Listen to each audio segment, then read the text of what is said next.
नमस्कार, मैं कमलेश कबीर आपका एक बार फिर स्वागत करता हूँ इस नए एपिसोड में। आज के इस एपिसोड में हम बात करेंगे अरविंद केजरीवाल की।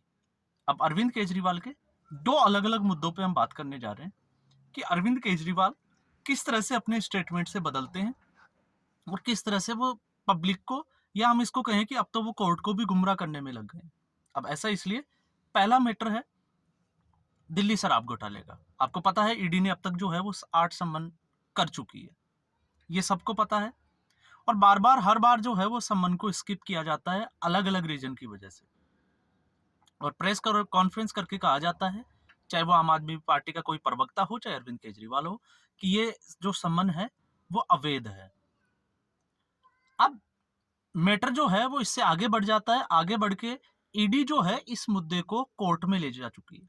ये भी हम सबको पता है और कोर्ट ने एक फैसला दिया था कि अरविंद केजरीवाल को कोर्ट में उपस्थित होना है। लेकिन पिछली बार जब उनकी कोर्ट की जब तारीख थी, तो अरविंद केजरीवाल ने विधानसभा का बजट सत्र होने के बहाने वीडियो कॉन्फ्रेंसिंग के जरिए कोर्ट में जो है वो अपनी पेशी देने की कोशिश की थी। फिर कोर्ट ने 16 मार्च को एक नई तारीख दी थी। अब 16 मार्च बहुत ज्यादा दिन है नहीं।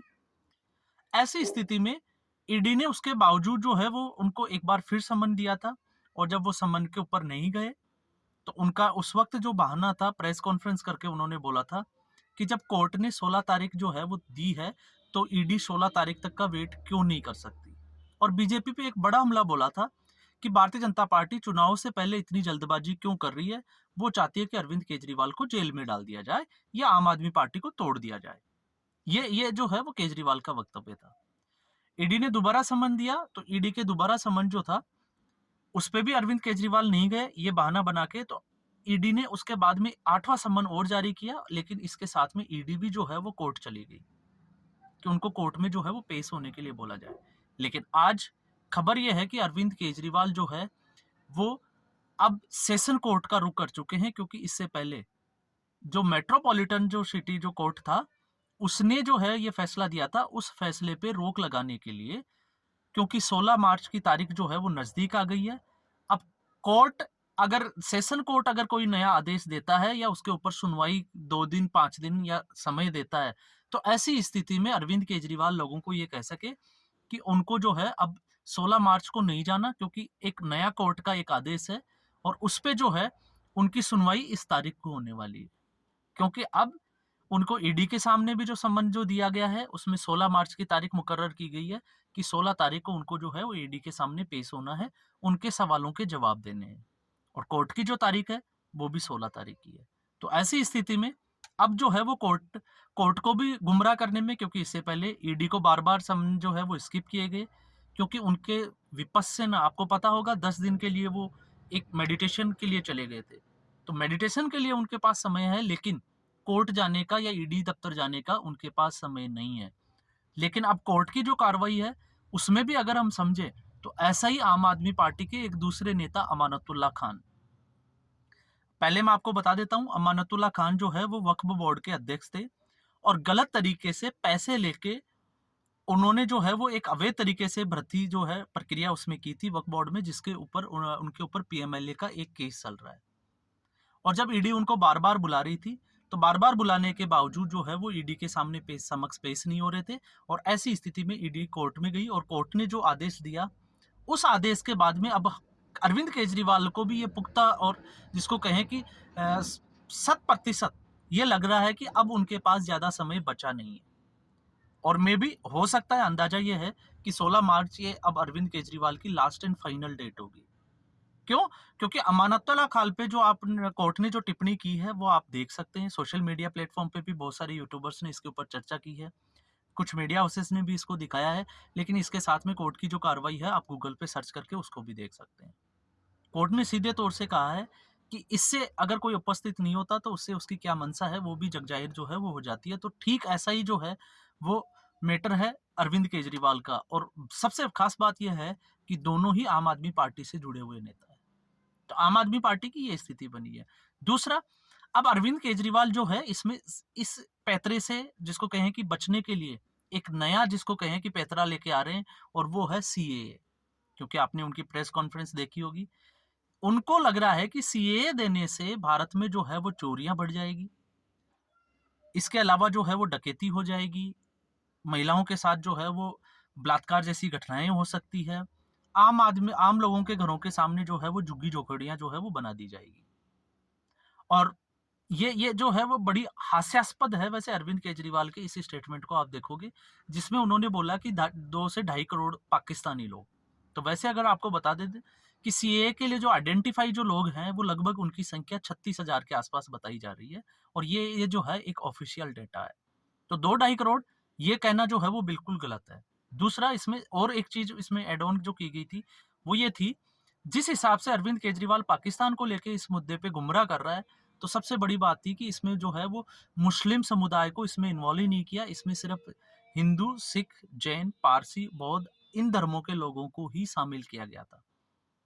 तीसरा, अब अरविंद केजरीवाल ये दावा कर रहे हैं कि इससे जो है वो बहुत सारे लोग माइग्रेंट होके आ जाएँगे।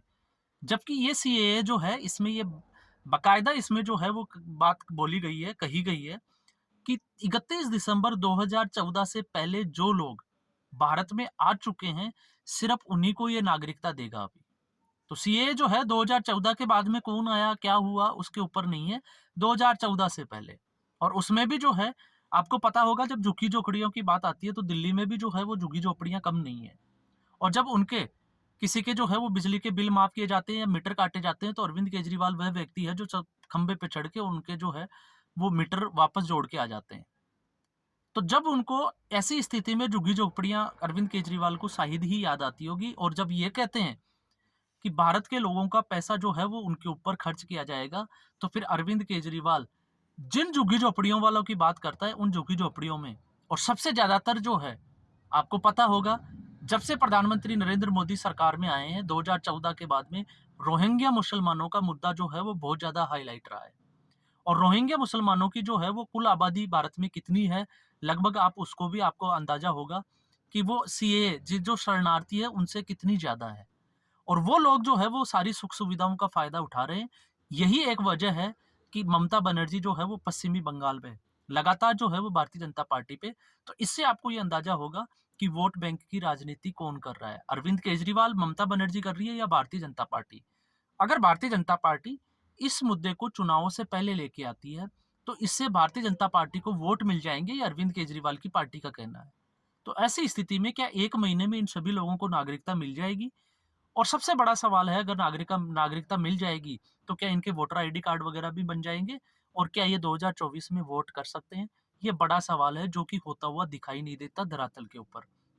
तो इसलिए जो है, सबसे बड़ी बात जो निकल के आती है, वो ये निकल के आती है, जैसा कि हमने बात की थी कि अरविंद केजरीवाल राजनीति के वो मोहरे हो गए, जो गिरगिट की तरह जो है वो पल भर पल में जो है वो लगातार बदलते चले जाते हैं। उनके आज से नहीं, 2014 से, जब से अन्ना हज़ारे का आंदोलन के बाद में सरकार में आए हैं, उसके बाद में आप उनके स्टेटमेंट देखें, आप हर स्टेटमेंट में उनको समझ जाएँगे कि वो एक दिन पहले क्या बात करते हैं और दूसरे दिन क्या बात करते हैं। लेकिन उनकी चालाकी इतनी होती है, मुद्दों को वो भुनाने के लिए इतने माहिर माने जाते हैं कि वो इसके लिए किसी भी हद तक जा सकते हैं। वो किसी भी नीचे की हद तक जाके जो है वो राजनीति कर सकते हैं। और ऐसा एक बार नहीं, बहुत बार जो है वो सामने आया है। हमने भी बहुत वीडियो में बात की है। जब वो कोर्ट में, आपने देखा होगा, एक आरोप लगाए जाते हैं, बेबुनियाद आरोप, किसी भी पार्टी के नेता के ऊपर उनके द्वारा जो है वो लगाए जाते हैं, जिनका कोई आधार नहीं होता। और जब उनके ऊपर मानहानि का केस किया जाता है, तो फिर वही केजरीवाल जो है वो बिना सोचे समझे, बिना किसी शर्म लिहाज के सीधे जाके कोर्ट में माफी मांग लेते हैं, क्योंकि उनको पता है कि एक माफीनामा जो है वो उनको बचा सकता है, इसलिए वो बार बार माफी मांग लेंगे, लेकिन वो आरोप लगाने से पीछे नहीं हटेंगे। और अब जब उनकी ही पार्टी की स्थिति की बात करें, तो उनकी पार्टी जब महिलाओं के ऊपर बलात्कार की बात करती है, तो आप देखिएगा, उनके ही एक नेता 2016 के बाद में गिरफ्तार हुए थे, और उनके ऊपर बड़ा आरोप ये था, महिला एवं बाल कल्याण विकास मंत्री रहे थे वो, और उनके ऊपर बड़ा आरोप ये था, राशन कार्ड के बदले यौन शोषण का मुकदमा, 2 महिलाओं के साथ वो आपत्तिजनक स्थिति में पाए गए थे। ये उनके, जब वो बात करते हैं फर्जी डिग्री के मामले में, तो उनके ही कानून मंत्री तोमर सिंह जो है वो ऑलरेडी जेल जा चुके हैं, जो कानून मंत्री रहे थे, और उन्होंने लॉ की जो डिग्री ली थी वो फर्जी तरीके से ली थी। इसके अलावा ताहिर हुसैन, सीए पिछला आपको पता होगा, जब सीए और एनआरसी की जब बात चली थी और शाहीन बाग में जब धरना प्रदर्शन हुए थे, तो उसका मास्टरमाइंड ताहिर हुसैन, जिसके घरों से पेट्रोल बम तक मिले थे। और अब जब वक्फ बोर्ड की बात आती है, अमानतुल्लाह खान तो ये भी आम आदमी पार्टी से ही जुड़े हुए हैं। तो ऐसी स्थिति में जब आम आदमी पार्टी इस तरह की कोई इलॉजिकल सी बात करती है, तो ये हास्यास्पद ज़रूर लगती है। लेकिन दोनों मुद्दे अलग-अलग हैं, लेकिन अरविंद केजरीवाल का सातिराना जिसको हम कहें कि राजनीति, चालाकी के साथ वो कैसे मुद्दों से जो है वो ध्यान भटकाते हैं, वो आपने देखा होगा। जैसे वो पहले बात कर रहे थे कि 12 मार्च के बाद में वो ईडी के सवालों के जवाब देने के लिए तैयार है वीडियो कॉन्फ्रेंसिंग के ज़रिए। अब जब 12 मार्च की तारीख वो चली गई है, ईडी ने उनको 16 तारीख को जो है वो कोर्ट की तारीख के बाद में उनको समय दिया गया है और ऐसी स्थिति में अब वो कोर्ट को गुमराह करने में भी जो है वो तैयारियाँ शुरू कर चुके हैं और अब जब मैं ये वीडियो बना रहा हूँ, उससे 2 घंटे पहले की ही ये कोर्ट की कार्रवाई की बात जो है, वो मैंने आपके सामने रखी है। तो ये है अरविंद केजरीवाल की राजनीति। तो आज के एपिसोड में बस इतना ही। उम्मीद करूंगा ये एपिसोड आपको पसंद आया होगा। लाइक करें, शेयर करें और चैनल जरूर सब्सक्राइब करें। धन्यवाद।